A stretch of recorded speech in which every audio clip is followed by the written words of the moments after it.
Medical ম্যাল practice, আপনারা জানেন যে চিকিৎসা ক্ষেত্রে বিভিন্ন ধরনের ম্যাল প্র্যাকটিসের জন্য বিভিন্ন স্টেটে নানাবিধ এবং শত শত মামলা বিদ্যমান রয়েছে।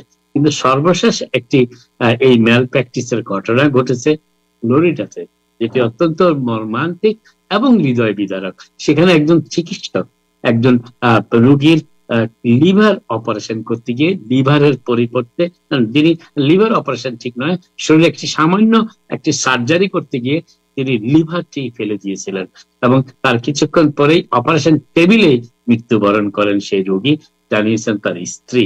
এই ধরনের অবহেলা অপারেশন টেবিলে, এটি কোনোভাবেই গ্রহণযোগ্য নয় এবং ফ্লোরিডার ইতিহাসে অন্যতম অত্যন্ত হৃদয় বিদারক এই ঘটনাটি ঘটেছে সম্প্রতি একটি হাসপাতালে।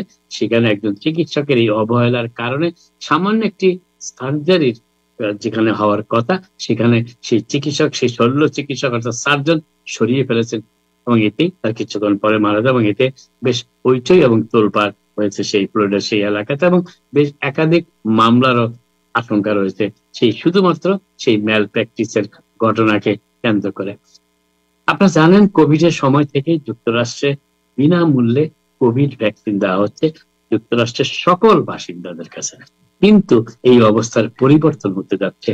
তার কারণ, যেই প্রক্রিয়ায় বিনামূল্যে এই কোভিড ভ্যাকসিন সরবরাহ করা হতো, সেই প্রক্রিয়াটি সমাপ্তি ঘটেছে ইতিমধ্যেই এবং এর ফলে এখন যারা কোনো না কোনো ভাবে ইন্স্যুরেন্সের আওতাভুক্ত নন, অর্থাৎ সরকারিভাবে ইন্স্যুরেন্স গ্রহণ করেননি, ব্যক্তিগতভাবে ইন্স্যুরেন্স নেননি, কিংবা চাকরি সূত্রেও তারা ইন্স্যুরেন্স পান না, তাদের জন্য যারা ওষুধ ক্রয় করতে হয়, তাদেরকে গড়পড়তায় প্রতিটি ভ্যাকসিনের জন্য এখন $200 পর্যন্ত ব্যয় করতে হতে পারে এই কোভিড ভ্যাকসিনের জন্য। এবং এই সম্প্রতি এই বিনামূল্যে ভ্যাকসিন দেওয়ার কর্মসূচিটি শেষ হয়েছে। অর্থাৎ যারা এখন কোভিড ভ্যাকসিন গ্রহণ করতে চাইবেন এবং যাদের কোনো ধরনের ইন্স্যুরেন্স প্রক্রিয়ার মধ্যে যারা নেই, তাদেরকে গড়পড়তায় প্রতিটি ভ্যাকসিনের জন্য $200 পর্যন্ত ব্যয় করতে হতে পারে।